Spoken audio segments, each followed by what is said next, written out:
계속해서 사무엘서 강의 말씀 듣도록 하겠습니다. 야훼의 전쟁, 이 제목으로 은혜를 나누기 원합니다. 오늘 읽은 말씀을 묵상하면서 떠올랐던 영화가 있어요. 여러분도 대부분 많이 보셨을 겁니다. 제가 정말 학창시절에 봤던 영화인데 레이더스입니다. 레이더스. 해리슨 포드가 처음 주연으로 나왔던 그 영화였던 것 같아요. 그게 재밌습니다. 그 잃어버린 법궤를 찾아가는 어떻게 보면 모험 판타지라고 할 수가 있죠. 사실 이렇게 이스라엘 역사 속에서 법궤가 언제 사라졌느냐?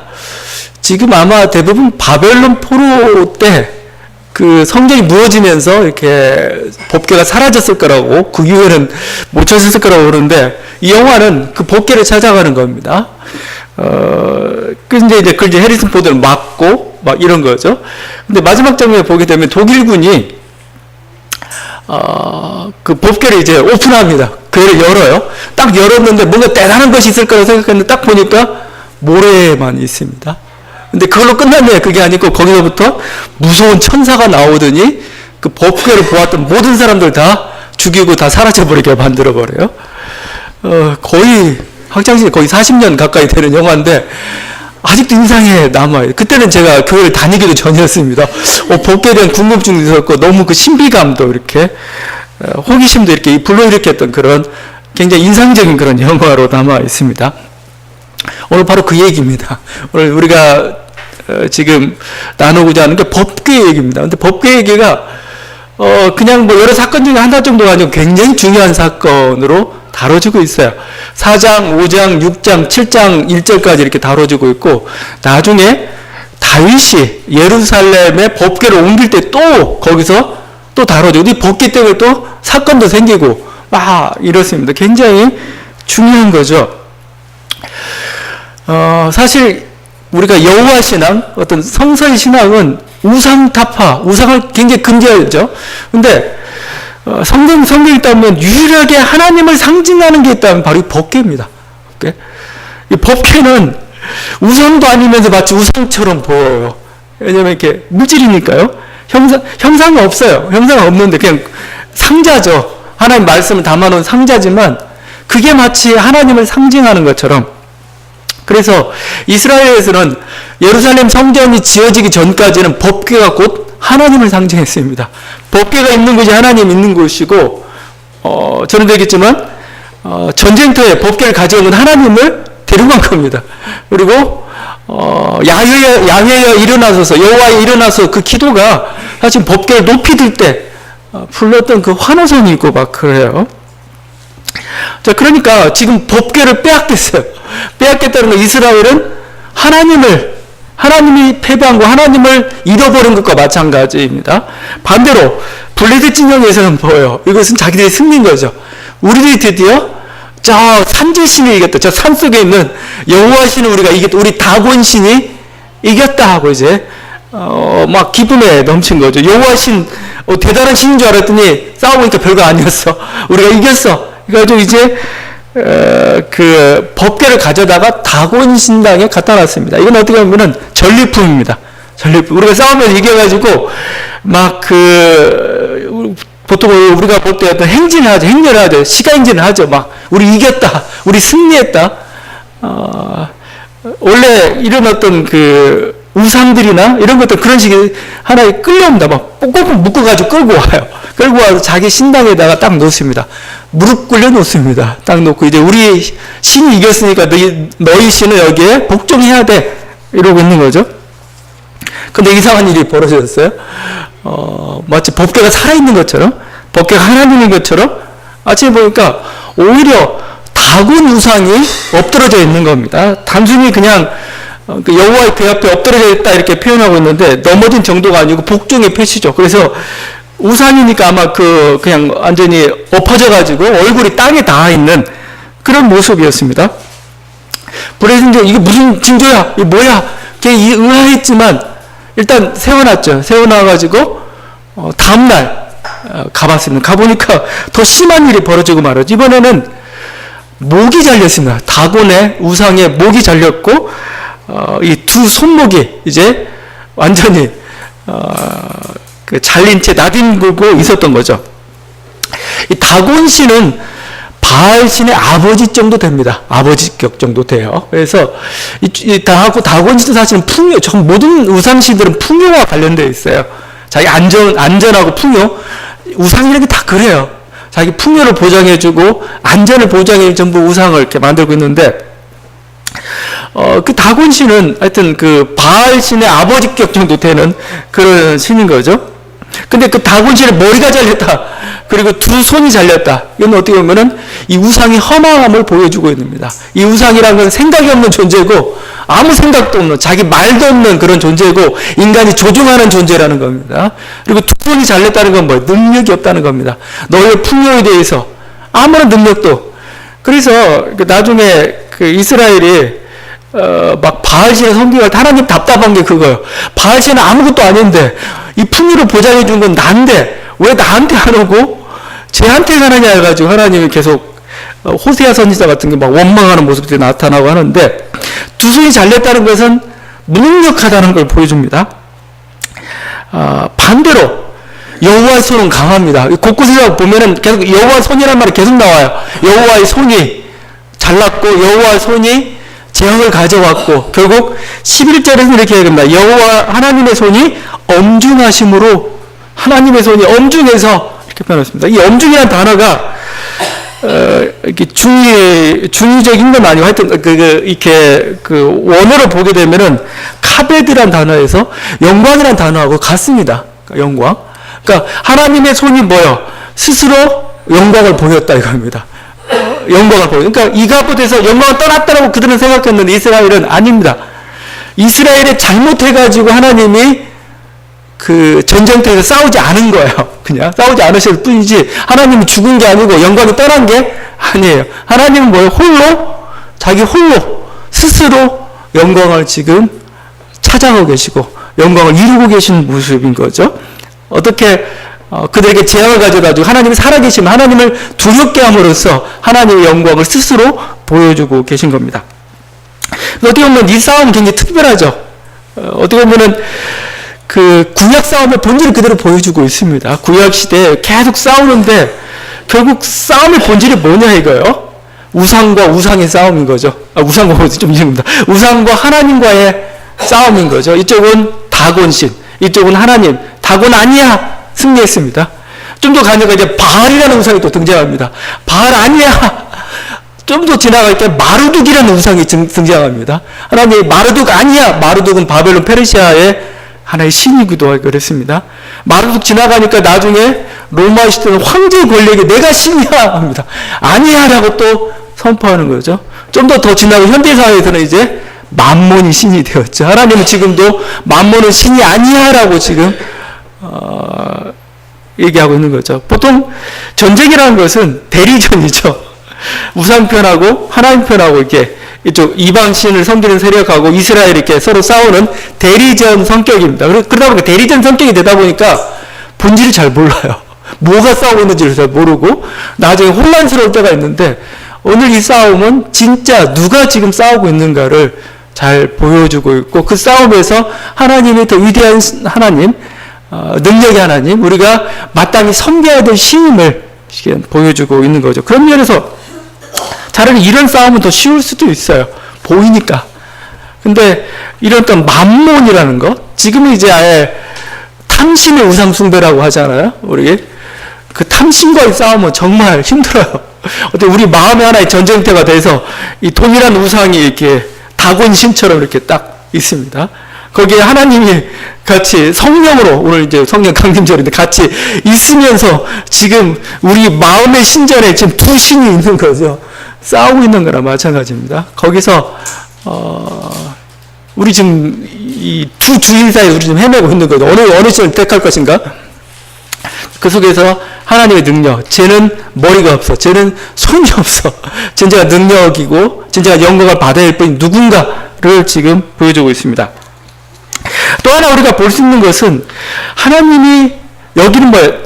또 어떤 대리자도 없이 하나님이 스스로 싸운다는 겁니다. 지금 하나님이 다곤신과 함께 다곤신에 맞서서 이렇게 스스로 영광을 취하는 그런 분이죠. 그래서 이 세력들은 지금 어떻게 보면 오판하고 있는 거죠. 지금 하나님이 전쟁에 졌기 때문에, 전쟁에 진 이유는 하나님이 진 게 아니고 하나님이 이스라엘 징계하신 거죠. 하나님 뜻대로 하지 않으니까 그거에 대해서 심판하신 거지. 오늘 이스라엘 하나님이 심판하신 거지. 다곤한테 아니면 블레셋에 진 것 아니었죠. 그런데 결국 이들이 그 하나님을 이제 하나님만 딱 남게 되니까 하나님 뭐요? 이제 자유롭게 활동하기 시작합니다. 이제 분명히 누가 진정한 신인가를 보여주기 시작한 거죠. 그래서 대적하는 세력이 다곤의 목을 쳤고 블레셋 지역에는 뭐예요?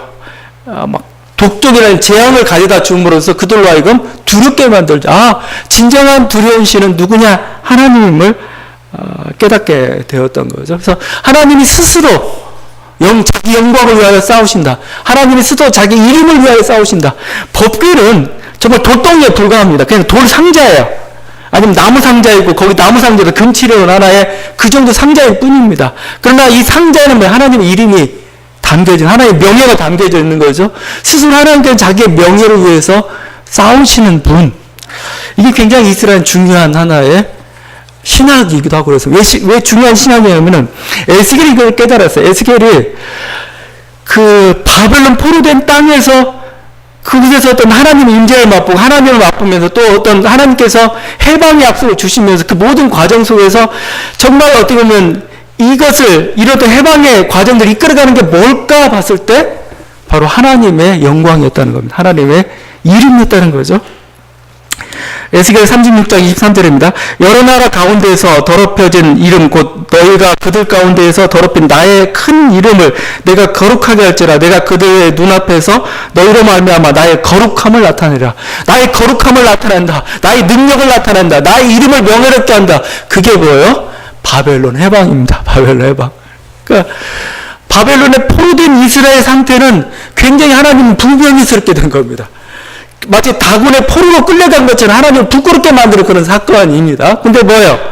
하나님이 이스라엘 해방시킴으로써 마치 다곤의 목을 치듯이 그렇게 하심으로써 뭐죠? 하나님 자신의 이름을 드러내겠다 이겁니다. 내가 얼마나 영광스러운 사람인데, 내가 가장 전능한 사람인데, 전능한 존재인데 그걸 보여주시겠다는 거죠. 그래서 이스라엘 해방시키면서 에스겔이 소망을 거기서 두는 겁니다.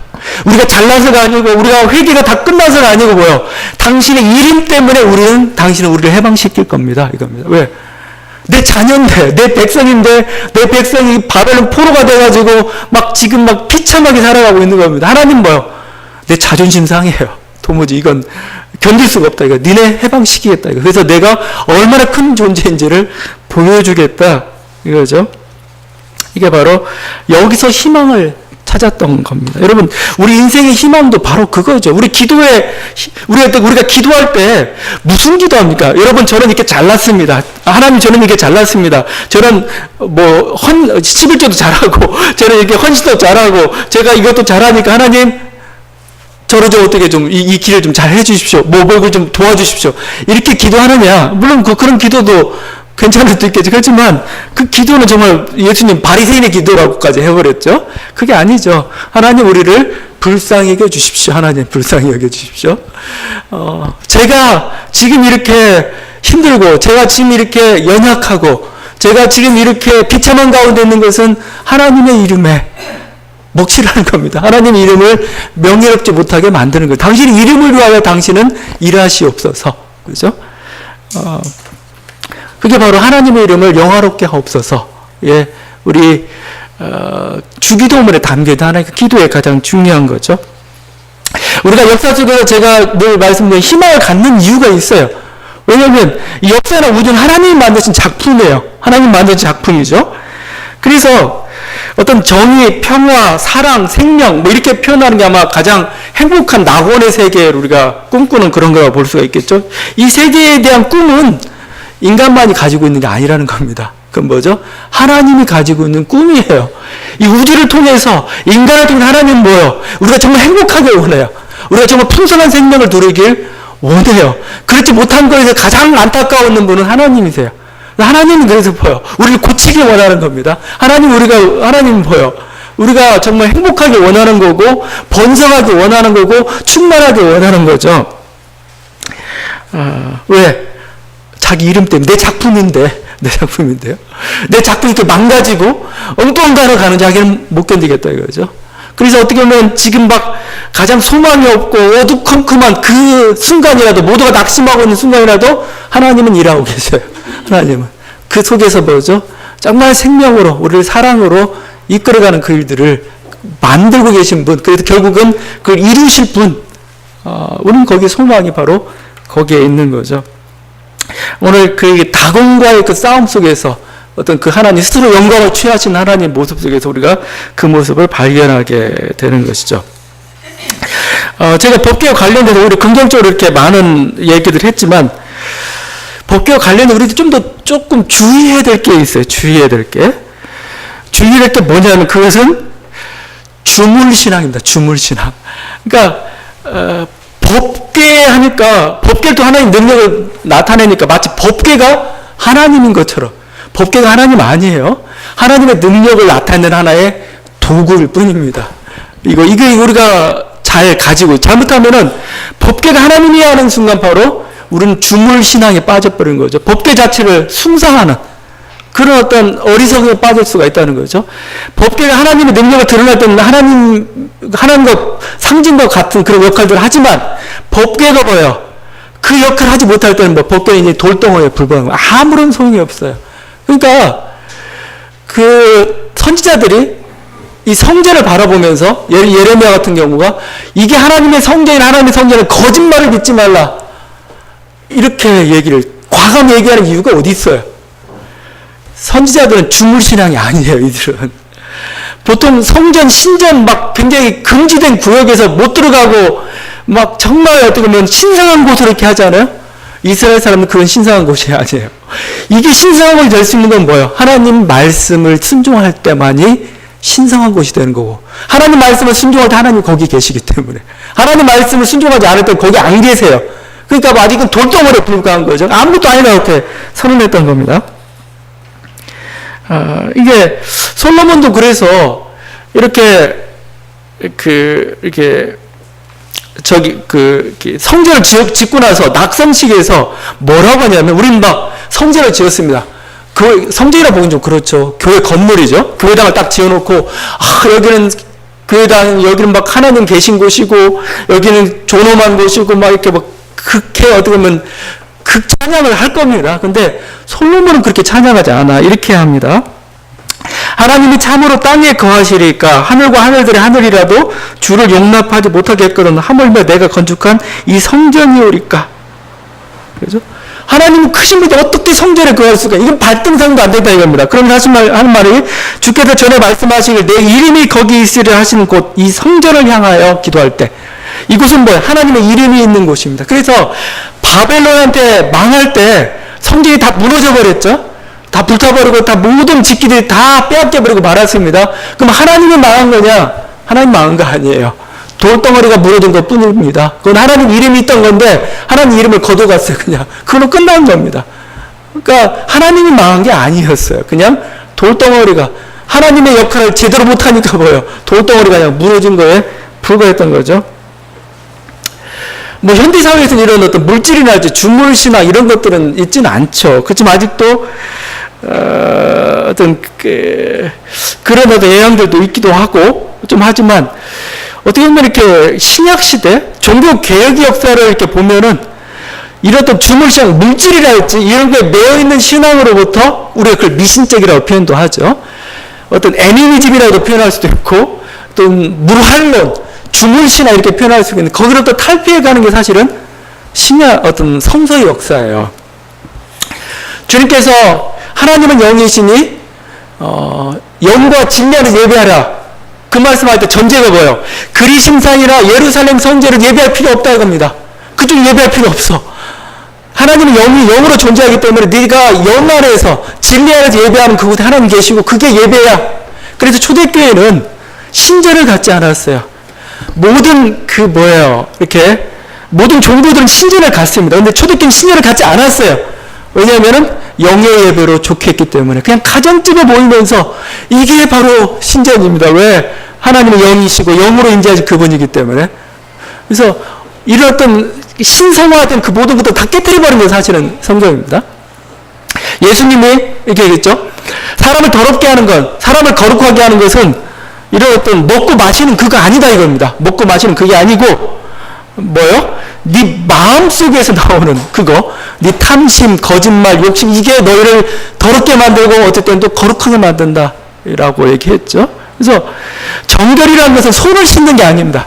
마음을 씻어라. 그렇죠? 정결법과 관련된 많은 예식들이 있는데 그거 다 무용화되어 버렸습니다. 다 소용없어요. 왜? 네 마음을 씻지 않으면 아무 소용없다. 이렇게 된 거죠. 그래서 사도 바울은 아예 이렇게 얘기했죠. 너희 몸은 하나님 기뻐하시는 거룩한 산 제물로, 거룩한 기뻐하실 만한, 어떻게 내 마음을 깨끗하게 할 때 뭐예요? 내 마음 하나님 말씀을 온전케 할 때 뭐, 이게 제물이에요. 하나님이 받으신다는 겁니다. 이게 뭐예요? 이걸 어떻게 보면 우리가 정신화라고 할 수 있고 윤리화라고 할 수가 있고, 이런 어떤 물질적인 제물에 담겨져 있던 제사적인 그런 모든 신앙으로부터 탈피해가는 게 사실은 성경의 역사이죠. 근데 이게 인간이라는 것이 항상 보는 걸 항상 중요시 여겨요. 그래서 항상 문제가 발생을 합니다. 중세 교회에서도 이걸 탈피하지 못했어요. 그래서 나타난 게 하나의 우상숭배고 성상숭배고, 그 다음에 어떤 그 성물 숭배로 나타납니다. 성물, 유물 숭배죠. 그 성스러운 유물을 모으거나 또 성스러운 유물을 이렇게 관람하면, 참관하면은 그 사람의 죄가 씻김을 받습니다. 그래서 그 종교개혁에 보게 되면 루터를 도왔던 사람이 있습니다. 프리드리히 대제, 아니면 현자 프리드리 이렇게 부르는데, 이 사람이 종교개혁 이전에는 정말 독일에서 최고 가는 성물 수집가였습니다. 성물, 유물 같은 거 수집했는데, 그게 19,000점이나 됐습니다. 근데 그 종류가 재밌어요. 보니까 성유물이 뭐였냐면 이겁니다.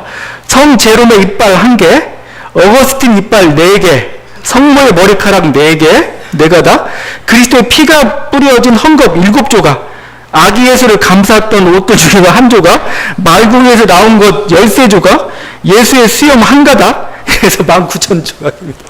여러분, 이 수염을 내가 이걸 다 모았어요. 모으고 난 다음에 또 이걸 전시하죠. 그러니까 보러 와요. 보고 와서 뭔가 귀다변가 하면 이제 면죄부가 주어집니다.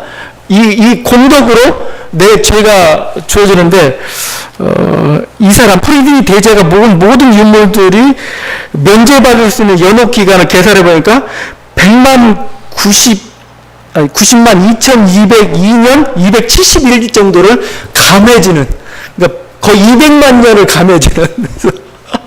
느끈해요, 너끈해. 예수 믿고 죄 짓다가도 연옥에 가도 설마 200만 년 하나님 때리진 않겠죠? 그렇죠? 그래서 이 유물만 있으면 나는 뭐요? 그냥 탕감받고 빨리 천국 갈 수가 있는. 사실 이것도 물질이죠, 물질에. 근데 이걸 한 번에 깨버린 게 있습니다. 바로 여러분이 얘기한 이신칭이죠. 오직 예수 그리스도를 믿음으로 구원받는다 이거죠. 그럼 유물들은 아무 소용없어요. 그렇죠? 예수 그리스도에 대한 온전한 고백만 하게 되면 뭐야? 믿음을 갖게 되면 뭐야? 너는 바로 그 자리에서 천국에 갈 수가 있습니다. 그냥. 이게 뭐예요, 이게? 모든 주물신앙들 다 깨트려버리죠. 우상 타파도 사실은 마찬가지입니다. 우상도. 우리 종교개혁자도 우상을 이렇게, 완전 그래서, 종교개혁 하면서 가장 요란하고 힘들었던 게 사실 우상타파 중에 하나가 있습니다. 여러분 옛날 중세 성당들은 성인들의 우상부터 시작해가지고 마리아의 모든 걸로 가득 차 있는데, 이쪽이 종교개혁적이 됐습니다. 그건 뭐예요? 성도들을 가가지고 다 부숴버립니다. 가장 파괴적인 모습, 가장 혁명적인 모습으로 나타나는 사실 우상타파예요. 와가지고 심지어 엄격한 칼빈지 십자가도 저것도 우상이다 이거죠. 자꾸 우상이라는 걸 자꾸 물질에 주목하게 만든다는 거예요. 하나님의 영에 주목하게 만들지 않고 이 물질에 자꾸 현혹되게 만든다 해서 이렇게 했던 거죠. 하여튼 이에 대해서 이렇게 루터는 약간 중립적인 입장을 취합니다. 그건 아니다 이거죠. 우상이라고 하지만 그게 교훈적인 요소는 있다, 교육적인 요소는 있다는 것을 받아들이면, 오히려 우리 마음속에 있는 우상을 없애야 되지, 밖에 있는 우상을 없앤다 우상이 없어지느냐? 그건 아니라고 얘기했습니다. 너희 마음속에 우상을 없애라 얘기하면서 루터는 그래도 우상의 교육적 기능은 어느 정도 인정을 했습니다. 그래서 여러분이 나중에 성지순례 가면 루터교 교회 가면 조금 볼만한 게 있어요. 근데 완전 정통 개신교 가게 되면 아무것도 없어요. 그냥 회교 건물처럼 그냥 이렇게 그냥 시멘트 건물만 있을 뿐이죠. 자, 하여튼 모든 이런 노력들 가운데 물론 저는 인정을 합니다. 하여튼 물질이라는 건 물질 자체가 능력을 가지고 있는 건 아니에요. 보통 우리가 아우라라는 표현을 쓰죠. 아우라. 어떤 진품을 봤을 때 그 진품에 느끼는 이상한 분위기가 있는 건 뭐예요? 그 어떤 대가에 혼이 담겨있기 때문에 그런 거죠. 우리들이 어떤 이 성전이라는 거, 우리들이 어떤 십자가, 아니면 우리가 재단, 이런 거 할 때 재단 자체가 능력이 있는 게 아니에요. 거기에 모든 사람들의 영혼이 담겨져 있고, 뭐죠? 거기에서 하나님께가 온전히 기도했고, 그 모든 하나님 때문에 우리들 영혼이 담겨져 있기 때문에 사실은 거기서 능력이 나타나는 거고, 우리는 거기서 은혜를 받기도 하고 그렇죠. 전혀 물질에도 무시할 건 아니지만, 우리가 물질에 완전히 이렇게 좌지우지되는 그런 사람이 되어서는 안 될 것입니다. 바로 이게 여기 오늘 그 말씀에서 이렇게 하는 그 모습이죠. 하나님 우리들에게 그 자유함을 주셨어요. 인간의 결정권을 주셨습니다. 더 이상 어떤 물질이나 어떤 애니미나 정령 이게 인간을 좌지우지 못해요. 인간의 결단과 인간의 어떤 선택이 뭐 가장 중요합니다. 그게 세상을 바꾸고 역사를 만들어내는 거다 이렇게 얘기하고 있습니다. 오늘 말씀 보게 되면 우리가 좀 더 하나 좀 다뤄봐야 될 게 여기 재앙과 관련된 거죠. 재앙. 그 블레셋 사람들은 어떻게 그걸 알았는지 모르겠지만 하여튼 하나님 때문에 저 법규 때문에 재앙이 생겼다라고 지금 생각하고 있는 겁니다.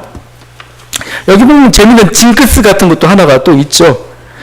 그 다곤 신의 머리가 잘렸죠. 그리고 두 손목이 문지방에 놓여 있습니다. 그래서 문지방이 그 다곤 신의 그게 놓였던 그곳이라서 함부로 할 수가 없는 거예요. 그래서 그 이후부터 문지방을 밟지 않는 전통이 있었다. 오늘 말씀하죠. 이 전통이 우리나라에도 전달이 된 건가요? 우리나라도 문지방 밟는 거 되게 안 좋아합니다. 문지방 밟지 말라고 하는데 아마 문지방이 항상 그 집안을 다스리는 그 신이 거하는 장소처럼 생각을 했나 봐요. 그래서 문턱을 이런 거 밟으면 안 되고 넘어가야 되고 그럽니다. 그 운동선수들도 징크스 같은 게 있죠. 그 테니스 선수 나달 같은 경우 재밌는데 징크스가 굉장히 강해요. 거기는 절대 라인을 받지 않습니다. 선을 받지 않습니다. 선 밟으면 질 것 같아가지고. 그리고 항상 먹는 음료수는 항상 똑바로 놔요. 이렇게 흐트러지게 안 놓고. 그래야 뭔가 자기가 싸우면서 뭔가 좋은, 뭔가 어떤 바깥에 있는 사물이나 이런 것에 의해서 자기의 어떤 그 인생이나 자기의 모든 운이 결정되는 것처럼 주물신앙의 일종이 아직도 그게 좀 나타나 있고, 재앙이라는 것도 사실은 마찬가지, 재앙. 재앙도 마치 그냥 누가 준 것처럼 말이죠. 심판이, 어떤 하나님 심판으로서 어떤 재앙, 이런 어떤 것들이 굉장히 우리들에게 강해요. 오늘 보면은 오늘 그 하나님의 어떤 재앙이 지금 블레셋 지역에 완전히 임하고 있죠. 그래서, 그 처음에 아스도치라는 곳에서 그건 다곤의 목이 잘렸을 뿐만 아니라 어떤 독종 재앙으로, 이 출애굽에 있었던 그 독종 재앙, 그걸로 아스도토를 치죠. 그러니까 두려워하지 아스도 사람들 이번에는 그것을 법궤를, 그 가드로 옮깁니다. 근데 가드라는 곳에서 역시 중요한 그 블레셋 중고 도시들입니다. 그쪽에서 역시 이렇게 독종 재앙이 임하니까 또 두려워가지고 또 에그론을 옮깁니다. 그러니까 에그론 백성들이 결국 이렇게 얘기합니다. 이스라엘 신의 궤를 우리에게로 가져다가 우리와 우리 백성을 다 죽여야 하느냐? 저 궤 때문에 온전히 우리들에게 재앙이 임했다. 우리 재앙을 피하려면 저 궤를 빨리 돌려보내야 된다. 그걸 또 하나님의 어떤 능력이나 영광은 보여주었습니다. 자, 그런데 좀 우리가 볼 게 있어요. 이 재앙이라는 것, 블레셋 속에서는 지금 이 법궤 때문에 어떻게 보면 정말 안 좋은 그런 어떤 그 악인들도 죽어가고 있지만 어린아이들도 죽어가고 있어요. 이게 재앙이라는 문제가 단순한 문제가 아닌 게, 재앙이라는 단어를 가장 많이 쓰고 있는 게 사실 성서입니다. 성서. 구약 성서입니다. 구약 성서에서 하나님의 재앙을 줬다. 우리가 지진이 났어요. 그럼 하나님의 심판인 겁니다. 막 가뭄이 들었어요. 흉년이 들었어요. 역병이 들어왔어요. 하나님의 재앙입니다. 사무엘서 보면서 그걸 계속 우리가 보게 될 겁니다. 전염병인데 전염병이 재앙이죠. 하나님이 주신 심판. 너희가 잘못해가지고 심판했다. 재앙 때, 재앙이 때문에 항상 하나님 심판을 생각하고 거기서 우리의 잘못이 뭘까 회개하고 항상 이런 구조로 갖고 있는 겁니다. 자, 그래서 문제가 발생합니다. 이제 그것도 하나님의 두려움은 알겠는데 하나님 그렇게 무자비한 분이냐 이거예요. 뭐 재앙이라는 것은 특정 한 사람 악인들만 죽이는 거 아니잖아요. 수많은 사람들 거기에 죽임에 당하기도 하고 막 그렇죠. 또 막 재앙이라는 게 이렇게 어떤 윤리성, 어떤 심판을 떠나서 또 재앙이라는 건 지금 현대의 사회에서 우리들이 있죠. 여러 가지 모습 속으로 여러 가지 사고나 아니면 정말 재해나 이런 걸 통해 우리가 재앙이라는 표현을 쓰고 있습니다. 정말 어떤 안타까운 일들이 막 벌어지고 있는데 지금 우리가 구약의 눈으로 볼 때는 모든 걸 하나님이 다스리기 때문에 하나님 심판의 눈으로 보게 되면 하나님 심판인 거예요. 그러면 우리는 그냥 건전하게 그래 하나님 심판하셨으니까 우리 뭘 잘못했는가 돌이켜보자 이렇게 하면 좋겠는데 세상 사람들은 그렇게 안 본단 말이죠. 이제 그건 뭐냐 이거요. 그 심판하기 위해서 하나님 뜻을 보여주기 위해서 저 죽어간 수많은 어떤 정말 죄 없는 사람들은 뭐냐 이거요. 어린아이들은 뭐고 이렇게 그냥 정말 경건했던 사람도 그런 쓸려가기도 하고 막 그렇죠. 그런 문제들을 우리가 붙고 있습니다. 우리가 블레셋 얘기를 하고 있지만 사실 블레셋을 살짝 뒤집어 보면 사실 이스라엘의 얘기입니다. 이스라엘도 이런 재앙들을 당하고 당할 때마다 하나님께 죄를 무릅쓰고 하나님께 나가서 회개하고 했던 것이죠. 자, 근데 구약에서 하나의 이 재앙을 주셨던 하나님께 주셨던 하나의 빛과 같은 하나의 말씀이 있습니다. 그 예레미야서 말씀인데 여호와의 말씀이니라 너희를 향한 나의 생각을 내가 안 하니 평안이요 재앙이 아니니라 너희에게 미래와 희망을 주는 것이니라. 예레미야의 말씀입니다. 너희를 향한 나의 생각은 뭐냐? 재앙이 아니라는 겁니다. 난 평안이라는 겁니다. 미래의 희망을 주는 거지 너희를 전쟁으로 어렵게 지진을 어렵게 하는 게 나의 뜻이 아니다라고 지금 얘기하고 있습니다.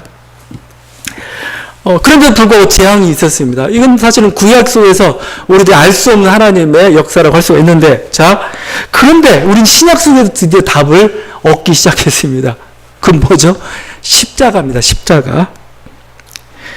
예수 그리스도의 십자가. 저는 이 십자가에 대해서 마치 노아 홍수 때 무지개처럼 생각합니다. 하나님 노아 홍수를 이렇게 하면서 홍수 치면서 뭐죠 이렇게 그 다음에 그 비참히 죽은 목숨 보면서 이제 다시 무지개 약속을 주면 더 이상 너희를 홍수로 치지 않겠다고 약속을 주셨던 거죠.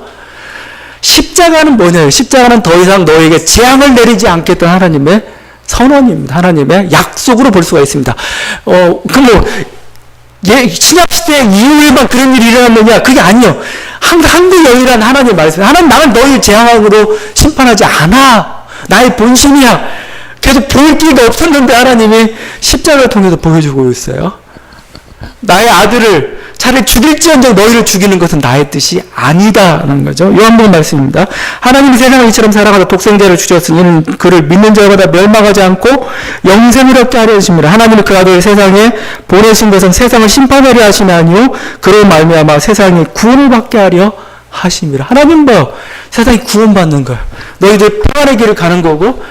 그래서 사실은 이걸 이해하면 참 어떻게 보면은 우리 인생에 여러 가지 어떤 어려움을 당하고 할 때 우리들이 굉장히 어떤 도움이 되고 의지가 되기도 하고 그렇습니다. 우리를 향한 하나님의 뜻은 뭐냐는 거예요. 생명이고 풍성한 생명이고 어떻게 보면은 평안이에요. 하나님 원하는 것.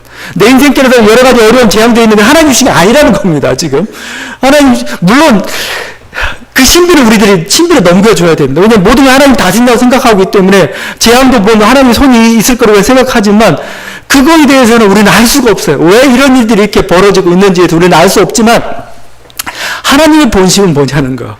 너희의 심판에 관심 있지 않다는 거. 너희가 구원받기 원하는 것이 하나님의 뜻이다. 라고 그의 십자가를 통해서 드러나고 있다는 거예요. 여러분이 그것에 대해서 우리들이 붙잡고 하나님 마음을 이해하고 우리가 하나님같이 가야 되는 거죠. 그렇다면 이제 우리가 재앙을 바라보는 눈을 좀 바꿨으면 좋겠어요. 여기서 하나님이 줬어. 하나님 심판 이렇게 생각하지 마세요. 그게 아니고 어떻게 보면 재앙이라는 것은 어떻게 보면 싸워야 될 적이 될 수도 있습니다. 싸워야 될 적. 왜냐하면 재앙 자체는 생명과는 반대되는 거예요, 이거는요. 근데 지금 우주의 역사 속에서 재앙이 있고, 물론 이 우주의 역사는 하나님 나라를 향해서 가고 있지만 그 가기 전까지는 계속 이런 죄와의 싸움이 있는 것이죠. 어떻게 보면 그래서 재앙은 과학적으로 분석해 보는 게 더 나을 수도 있습니다. 대부분 재앙이란 그렇죠. 자연적 원인에 의해서 발생하는 게 재앙이죠. 아니면 인간의 실수, 그러니까 인재라고 하는 거죠. 아니면 인간이 아무리 계획했을지라도 불가항력적인 어떤 사태, 예측할 수 없는 사태 때문에 사실 이런 재앙들이 일어나고 있습니다. 오늘 어떻게 하나님은 어떤 분이시냐? 오히려 이 재앙에 맞서 싸우시는 분, 재앙 가운데 너에게 생명을 주길 원하시는 분. 오히려 우리는 그래서 재앙을 통해서 우리들은 하나님이 그랬어라고 이렇게 비윤리적으로 만들기보다는 거기서 어떤 교훈을 배우는 게 더 나을 수가 있어요. 교훈을 배우는 거. 이 재앙을 또 하나님은 뭐죠? 우리들에게 뭔가 새로운 변화와 더 어떤 새로운 어떤 그 미래를 향해서 더 도전하며 나가기를 원하신다 이거예요. 지금 우리들에게. 하나님께로 속히 돌아오고 생명의 근원이신 하나님께 돌아오길 원하신 하나님. 그리고 나와 함께 이 재앙에 맞서 하나님께서는 싸우길 원하시는 그 하나님. 오히려 죄에서 떠나기를 원하시는, 죄가 사실 재앙들을 만들어내고 있고 양면시키고 있으니까요. 또 지혜를 내어서 위험에 대비해야 되죠. 이제 자꾸 이런 식의 그 재앙에 계속 우리들이 당할 수는 없는 거거든요. 여기에 대해서 우리들이 깨어서 어떻게 이것에 대해서 대비할 수 있을 것인가 이거죠. 어떤 안주하지 말라는 것일 수 있습니다. 변화의 길을 가라는 겁니다. 너 안주하고 있으면 너는 그냥 망할 수밖에 없다는 겁니다. 다시 우리는 재앙과 아픔을 쓸 때 다시 한번 깨어가지고 뭐죠? 다시 대비를 해요. 다시 한번 자기 자신을 점검해 보면서 미래를 준비해가는 우리들의 모습들이죠. 하나님 우리들에게 그걸 원하신다 이거죠. 구약시대 이런 모습을 통해 하나님께서 여러 가지 우리들에게 교훈을 주셨지만 이제 신약시대를 살아가는 우리들에게 있어서는 하나님 뜻을, 하나님 마음을 본심으로는 알았거든요. 그렇다면 그 하나님과 함께 나아가는 게 필요하고, 마치 아직도 구약시대에 매여 있는 사람들처럼 재앙에 대해서 하나님의 심판이라고 그냥 얘기하고 여기에 대해서 뭔가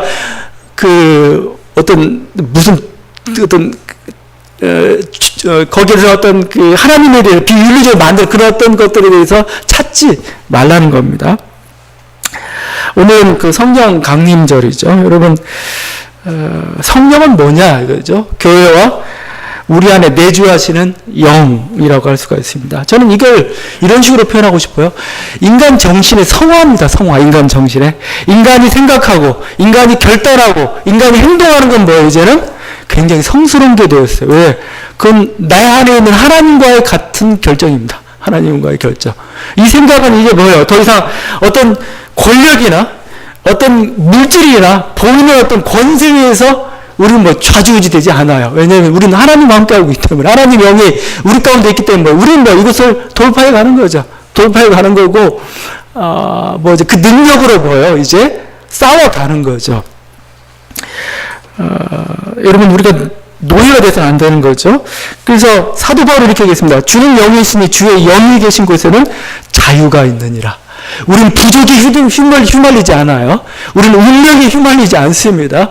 어떤 재앙이나 뭔가 물질이나 어떤 거대한 어떤 세력에 휘말리지 않습니다. 왜?